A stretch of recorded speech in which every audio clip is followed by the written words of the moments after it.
சிறிய நாடகத்தின் மூலம் ஒரு பெரிய செய்தியை உங்களிடம் கொண்டு சேர்க்க வந்துள்ளோம். நாம் தினமும் பார்க்கும் குழந்தைகளில் சிலர் கொஞ்சம் வேறுபட்டவர்களாக இருக்கலாம். அந்த வேறுபாட்டை நாம் எப்படி புரிந்து கொள்கிறோம் என்பதே அவர்களின் வாழ்க்கையை மாற்ற உதவும். இப்போது இந்த சிந்தனைக்குரிய நாடகத்தை கண்டு இதன் செய்தியை உணர்வோம். முதல் காட்சி, பூங்காவில் விளையாட்டு.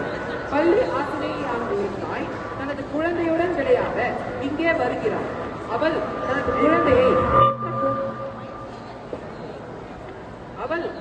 குழந்தையை மற்ற குழந்தைகளுடன் சேர்ந்து விளையாட சொல்கிறார்.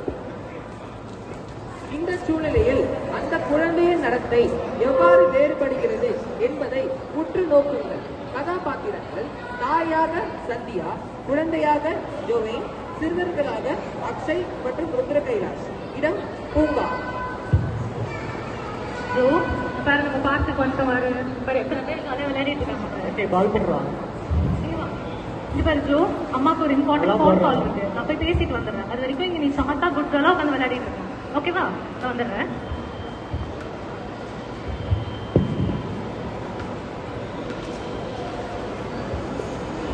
பாப்பா, அந்த பால் எடுத்துட்டான். பாப்பா உன்னதான் அந்த பால் எடுத்துட்டான். ஏன்னா இவ்வளவு நேரம் கூப்பிடணும், கண்டுக்கவே மாட்டேங்க. பாப்பா, உன்னையதான் கூப்பிட்டு இருக்காங்கல்ல. பாப்பா, அப்பா ஒரு காலி கேட்கவோ கேட்கணும். ஐயோ ஜோ, ஜோ எந்திரா, எந்திரி. ஜோ, அவங்கெல்லாம் பால் கேட்டு கொடுத்தாங்கல்ல, ஏன்டா விளையாடுற? ஜோ, அம்மா பாருடா, விளையாட இஷ்டம் இல்லையா? வீட்டுக்கு போலாமா? சரி, உனக்கு இஷ்டம் இல்லைன்னு நினைக்கிறப்பா நம்ம வீட்டுக்கு போகலாம். வா. காட்சி 2, குழந்தை மருத்துவ நண்பருடன் உரையாடல்.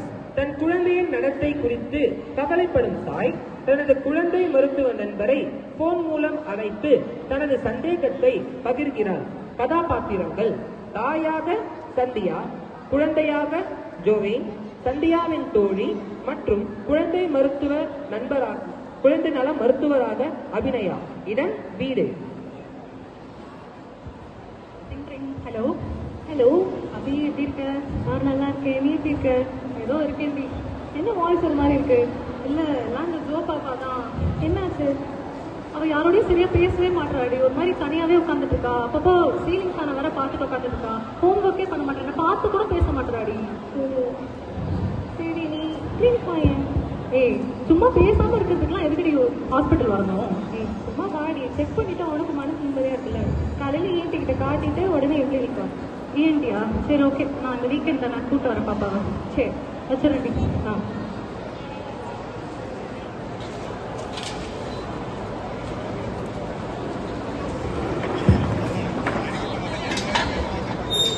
காட்சி 3, மருத்துவ ஆலோசனை மற்றும் கண்டறிதல். இப்போது தாயும் குழந்தையும் மருத்துவரை சந்திக்கின்றனர். பரிசோதனையின் பிறகு ஒரு முக்கியமான உண்மை வெளிவருகிறது. அது என்ன என்பதை இப்போது பார்க்கலாம். கதாபாத்திரங்கள்: தாயாக சந்தியா, குழந்தையாக ஜோவேன், குழந்தை நல மருத்துவராக அபிநயா. இடம் மருத்துவமனை.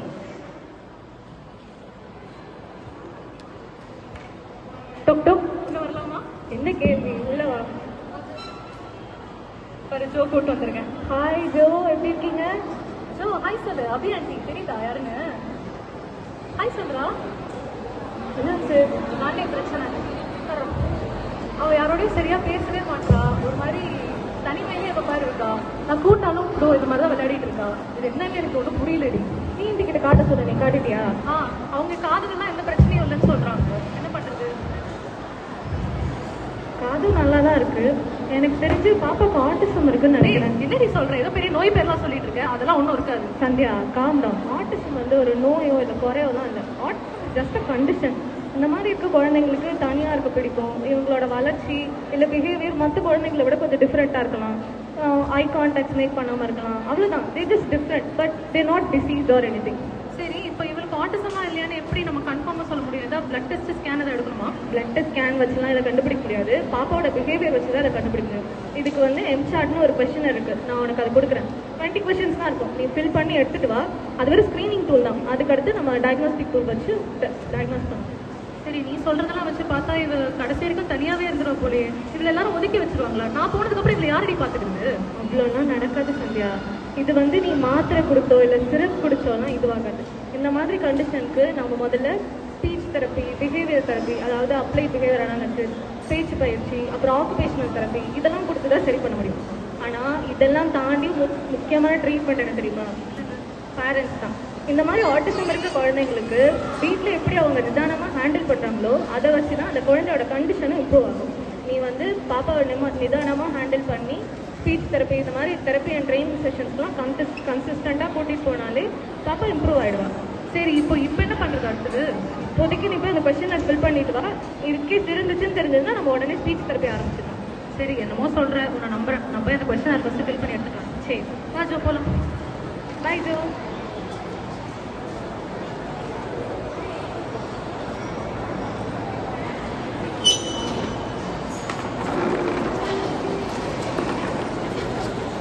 குழந்தையின் நிலையை புரிந்து கொள்ளும் பெற்றோர் இருந்தால் அந்த குழந்தையின் வாழ்க்கை மலரும். ஆனால் புரியாத பெற்றோர் இருந்தால் அந்த குழந்தையின் வாழ்க்கை நாசமாகும். இப்போது அந்த வேறுபாட்டை பார்க்கலாம். காட்சி 4. வீட்டில் விளையாடும் குழந்தை. ஒரு குழந்தை தனியாக விளையாடுகிறது. தந்தை அவளை அழைத்தாலும் அவள் கவனம் செலுத்தவில்லை. இந்த நிலையை அந்த அம்மா எப்படி கையாள்கிறாள்? அதற்கு அந்த குழந்தை என்ன செய்கிறது என்பதை கவனியுங்கள். கதாபாத்திரங்கள்: தாயாக சம்யுக்தா, குழந்தையாக சஞ்சனா மற்றும் தந்தையாக கைலாஷ். இடம் வீடு. Hello. Okay ma'am. Okay ma'am. தண்ணி எடுத்தாமா? ஒரு செகண்ட் கேட்கல ma'am. Sanjana. Hello ma'am. Sanjana போய் தண்ணி எடுத்தாமா? ஒரு 5 நிமிஷம் பண்ணுவா மேம் கால். சஞ்சனா அப்பா தான் கூப்பிடுறாருல, ஏன் பார்க்கவே மாட்டேங்கிற? ஹோம்வொர்க் பண்ணியா? இன்னும் புக்கு மூடி வச்சிருக்க. ஏன் இப்படி இருக்க? எப்ப பார்த்தா இதே பண்ற, இதே ஒரு பொழப்பா இருக்கு. என்ன நீங்க செல்ல கொடுக்குறீங்க அவளுக்கு? இந்த மாதிரி சஞ்சனா கூடி ஹோம்வொர்க்க. ஏன்னா என்ன சொல்றது உன்கிட்ட? ஒரு செகண்ட் கால் வருதுன்னு நினைக்கிறேன். ஹோம்வொர்க் முடிச்சு வை, வந்து பாப்பேன். பாருங்க. சீக்கிரம் ஹோம்வொர்க் பண்ணுவா. அவங்க அம்மா திரும்ப அடிக்க போறாமா? சீக்கிரம் பண்ணு.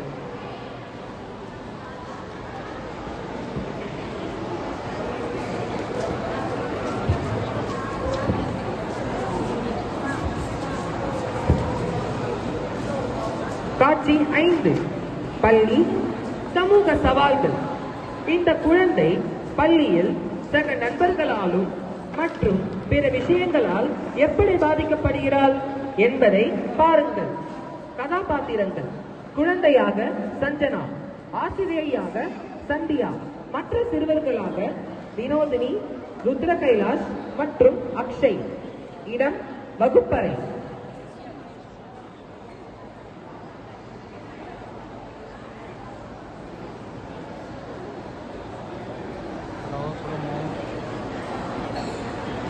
நான் கீழே ப்ரோக்ராம் இருக்கேன்.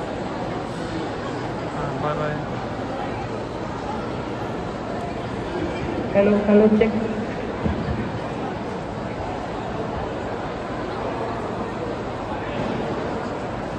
டேய், நான் நேற்று யூத் படம் பார்த்தேன்டா. அதுல பண்ணிட்டு இருந்தாங்க தெரியுமா? அப்படியாடா? ஆமாண்டா. நீ பாக்கலையா? ஏய், யாருமா நீ எடுத்துட்டு போற? டேய் இங்க பாருடா, என்ன எடுத்துட்டு போறா? அவளே எடுத்துட்டு வா. என்னன்னு கேட்பான்டா. வா, என்னன்னு கேட்கலாம். ஏய், என்ன நீ என்ன எடுத்துட்டு நீ மட்டும் போற? அவளை கேட்டுட்டு இருக்காளா? பேசவே மாட்டேங்கிற. சொல்ல, ஏன் எடுத்துட்டு போனேன்னு? அவதான் அவளை கேட்கலாம். நிக்காம சேரே தள்ளி விட்டாடா. இவ சேர தள்ளி விட்டாங்க என்னால. ஓகே, இப்போ பாரு கிளிக்கா போட்டுட்டாங்க. எல்லாரும் பிளேஸ் உட்காருங்க. உட்கார்ந்தாச்சா? ஓகே, கிளாஸ் ஆரம்பிக்கலாமா? ஸோ இன்னைக்கு நம்ம வந்து ரைம்ஸ் படிக்க போகிறோம். ஓகேவா? நான் ரைம்ஸ் சொல்லுவேன். நீங்கள் வந்து அதை திரும்ப நான் சொன்னதுக்கப்புறம் சொல்லணும். நம்ம வந்து ஆக்ஷனோட ஸ்டார்ட் பண்ணணும். ஓகேவா? ஸ்டார்ட் பண்ணலாமா? Okay. Twinkle twinkle little star, twinkle twinkle super star. ஏய், அது சூப்பர் ஸ்டார். Little star. சொல்லுங்க. How I wonder what you are. Up above the world so high. Sanjana, நீ சேர்ந்து சொல்றா. எல்லாரும் சேர்ந்து சொல்லு. Like a diamond in the sky.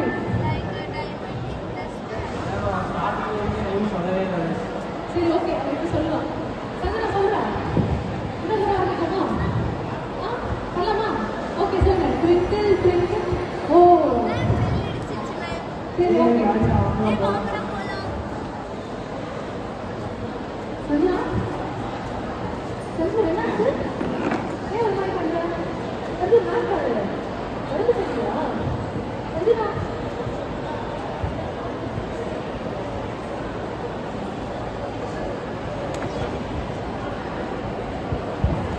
Hello, testing.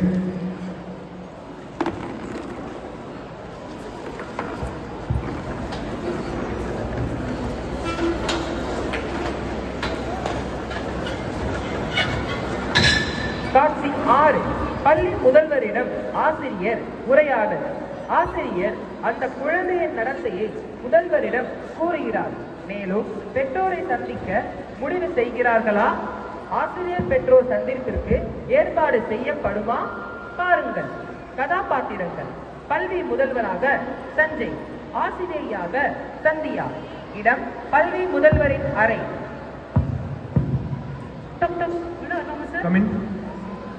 மாமா சந்தியா, என்ன இந்த பக்கம்? சார், ஒரு முக்கியமான விஷயத்தை பத்தி உங்ககிட்ட பேசணும் சார். சொல்லுங்க சார், நம்ம கிளாஸ்ல சஞ்சனான்னு ஒரு பொண்ணு இருக்கா சார். அவளோட பிஹேவியர் வந்து கொஞ்சம் ரீசெண்ட் டைம்ஸ்ல டிஃப்ரெண்டா இருக்கு சார். என்னம்மா உன் பொண்ணு ஞாபகம் வந்துட்டா? ஆமா சார். சரி, எல்லா குழந்தைங்களும் அப்படி இருக்கணும்னு அவசியம் இல்லைம்மா. சில குழந்தைங்களோட கேரக்டரை கூட அப்படி இருக்கலாம். அது கரெக்ட் தான் சார். ஆனா எல்லா குழந்தைங்களும் என் பசங்க மாதிரி தானே சார். எனக்கு என்னமோ அவங்க அப்பா அம்மா கிட்ட முன்னாடியே சொல்லணும்னு தோணுது சார். சரி, ஓகே. எப்படியும் ரிப்போர்ட் கார்டு கொடுத்து தான் ஆகணும். ஸோ ஒரு நாளைக்கு பேரண்ட்ஸ் டீச்சர்ஸ் மீட்டிங் அரேஞ்ச் பண்ணிருக்கலாம். அதில் நீங்கள் என்ன சொல்லணுமோ சொல்லிடுங்க. ஓகே சார், அப்படியே பண்ணிடுறோம். Thank you sir. காட்சி 7. பெற்றோருக்கு தகவல். பள்ளி முடிந்த பின் ஆசிரியர் பெற்றோரை சந்திக்கிறார். நாளை ஆசிரியர் பெற்றோர் சந்திப்பிற்கு தவறாமல் வர வேண்டும்.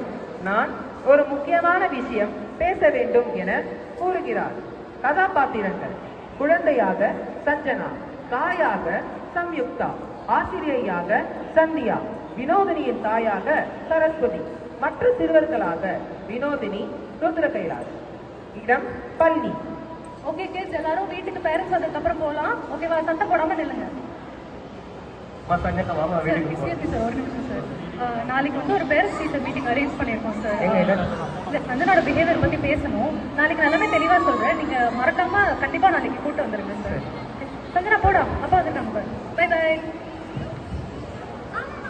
உனக்கு எதுக்கு அந்த பேச்சு? யார் கூடவே பேச மாட்டாமா? அப்படிப்பட்ட பசங்களோட பேசக்கூடாது.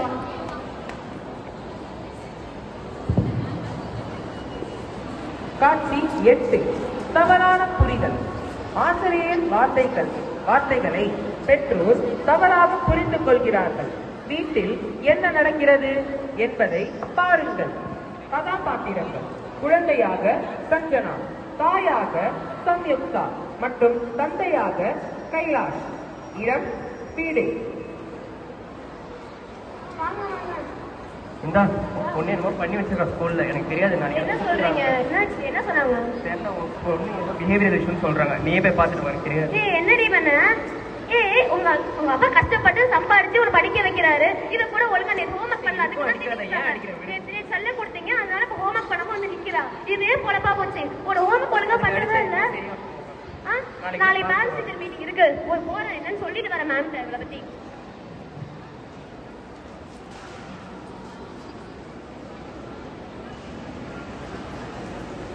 காட்சி 9. உண்மை மற்றும் திறமையின் வெளிப்பாடு. பெற்றோர் ஆசிரியர் கூட்டத்தில் இந்த குழந்தையின் கல்வி நிலை என்ன, ஆசிரியர் சொல்ல போகும் விஷயம் என்ன என்பதை பாருங்கள். கதாபாத்திரங்கள்: ஆசிரியையாக சந்தியா, குழந்தையாக சஞ்சனா, தாயாக சம்யுக்தா, மற்ற சிறுவர்கள் வினோதினி மற்றும் ருத்ர கைலாஷ். வினோதினியின் தாயாக சரஸ்வதி. இடம் பள்ளி. இது வந்து உங்களோட பசங்களோட ரிப்போர்ட் கார்டு சார். பார்த்துட்டு இருங்க. Sanjana mother ma'am. ப்ளீஸ் உட்காருங்க மேம். மேம் ஏதோ பிரச்சனை பண்ணான்னு சொல்லியிருந்தீங்க போல மேம். மேம், அதுக்கெல்லாம் முன்னாடி சஞ்சனா வந்து டாப் ஸ்டூடெண்டா வந்திருக்கா மேம். மேம் என்ன மேம் சொல்றீங்க? அந்த பொண்ணு ஃபர்ஸ்ட் மார்க் எடுத்து உனக்கு என்ன எடுக்க முடியாதா? படிக்க முடியாதா உன்னால? சஞ்சனா சூப்பர் சஞ்சனா.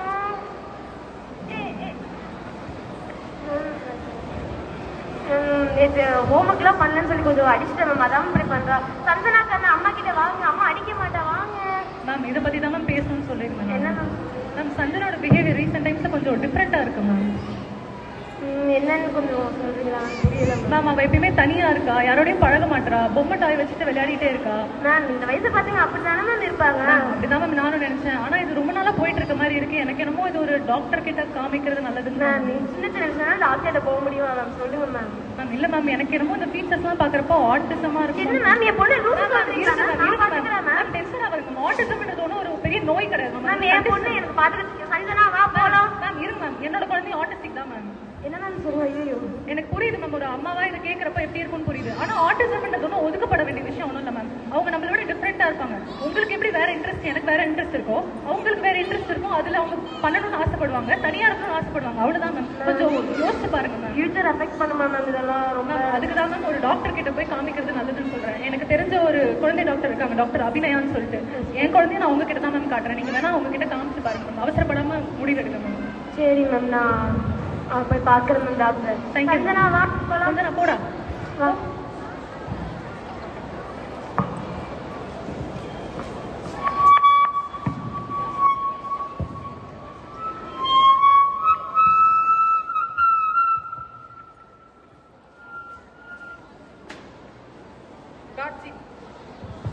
காட்சி 10 விழிப்புணர்வு. இன்று உலக ஆட்டிசம் தினம். ஆசிரியர் மாணவர்களுக்கு ஆட்டிசம் பற்றி விளக்குகிறார். மற்ற குழந்தைகள் என்ன செய்கிறார்கள் என்பதை கவனியுங்கள். கதாபாத்திரங்கள்: ஆசிரியையாக சந்தியா, குழந்தையாக சஞ்சனா, மற்ற சிறுவர்கள் வினோதினி, அக்ஷய் மற்றும் ருத்ர கைலாஷ். இடம் வகுப்பறை. ஓகே கிளாஸ் இன்னைக்கு ஆரம்பிக்கலாமா? Excuse me ma'am. Sanjana drop பண்ண வந்தேன் மேம். எப்படி ma'am Sanjana? Ma'am she is so fine ma'am. நல்லா இருக்கா மேம்? ரொம்பவே. Okay ma'am. நம்ம உங்க பொண்ணு நல்லா இருக்கா? நல்லா இருக்கா ma'am. Thank you for asking. Sanjana வா நம்ம கிளாஸ்க்கு போலாம். சும்மா பாத்துங்க மேம். நான் பாத்துக்கிறேன் மேம். நீங்க கவலைப்படாம போங்க மேம். உட்காந்தாச்சு எல்லாரும்? ஓகே கிட்ஸ், இன்னைக்கு வந்து ரொம்ப ஸ்பெஷலான ஒரு நாள். இன்னைக்கு என்ன நாள் யாருன்னா தெரியுமா? ரஜினி பர்த்டே. வேணும் அப்படி கிடையாது. இன்னைக்கு வந்து வேர்ல்டு ஆட்டிசம் டே. ஆட்டிசம்னா யாருக்காவது என்ன தெரியுமா? தெரியாது மேம். அப்படின்னா சரி நான் ஓகே சிம்பிளா சொல்றேன். இப்போ ஒரு மரத்துல எப்படி பச்சை கலர்ல இலை இருக்கும், அப்புறம் பிரவுன் கலர்ல இலை இருக்கும், ரெட் கலர்ல இலை இருக்கும், சில்ட்ரன்ஸ் எல்லோ கலர்ல கூட இலை இருக்கும்ல. அந்த மாதிரி மனுஷங்கள்ல ஒருத்தவங்க ஒரு வகை. ஓகேவா? அதுல ஒரு வகை தான் ஆட்டிசம்ன்றது. எப்படி இருப்பாங்க? அவங்களாம் எப்படி தெரியுமா இருப்பாங்க? அவங்களுக்கு தனிமைனா ரொம்ப பிடிக்கும். அவங்களுக்கு வந்து இந்த சுத்துற டாய்ஸ்லாம் இருக்குல்ல, அதெல்லாம் ரொம்ப பிடிக்கும். இந்த அதிக வெளிச்சத்தையும் இல்ல சத்தத்தையும் கேட்டா அவங்களுக்கு கொஞ்சம் பயமா இருக்கும். மற்றபடி அவங்களும் நம்மள மாதிரிதான். மேம் அவங்களால நமக்கு பிரச்சனை வருமா மேம்? அப்படிலாம் இல்லை. எப்படி இந்த கிளாஸ்ல உனக்கு எல்லாருமே ஃப்ரெண்ட்ஸோ அவங்கள மாதிரி இருக்கிறவங்களும் உனக்கு ஃப்ரெண்ட்ஸ் தான். ஓகேவா? ஓகே. அதுதான் அவன் காது மூடிட்டு இருந்தா போலடா. பெல் அடிச்சிச்சுடா. சஞ்சனா நாங்கெல்லாம் இருக்கோம் சரியா? அதெல்லாம் ஒண்ணும் இல்லை. நாங்களும் இனிமே உனக்கு ஃப்ரெண்ட்ஸ் தான். வா விளையாட போலாம் நம்ம. Bye bye.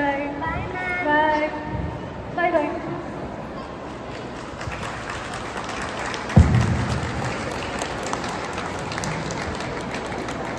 ஆட்டிசம் என்பது ஒரு நோய் அல்ல, அது ஒரு நரம்பியல் வளர்ச்சியின் வேறுபாடு. இப்படிப்பட்ட குழந்தைகள் மற்றவர்களுடன் பேசுவதிலும் பழகுவதிலும் சிரமம் ஏற்படலாம். ஒரே விஷயத்தில் அதீத கவனம் செலுத்தலாம். அதிக சத்தம், ஒலி போன்றவற்றுக்கு சென்சிட்டிவாக இருக்கலாம். ஆனால் இந்த குழந்தைகள் குறைவானவர்கள் அல்ல. அவர்கள் உலகத்தை வேறு விதமாக பார்க்கிறார்கள். இதை பெற்றோர்கள் புரிந்து கொள்ளாமல் தண்டித்தால் இந்த குழந்தைகள் மேலும் தனிமை அடைவார்கள் மற்றும் பிற பாதிப்புகளுக்கு ஆளாவார்கள். ஆனால் பெற்றோர்கள் ஆகிய நாம் புரிந்து கொண்டு ஆதரித்தால் அவர்கள் தங்களின் திறமைகளை வெளிப்படுத்துவார்கள். சரியான நேரத்தில் கண்டறிந்து அவர்களுக்கு தேவையான பயிற்சி, சிகிச்சையை செய்ய வேண்டும்.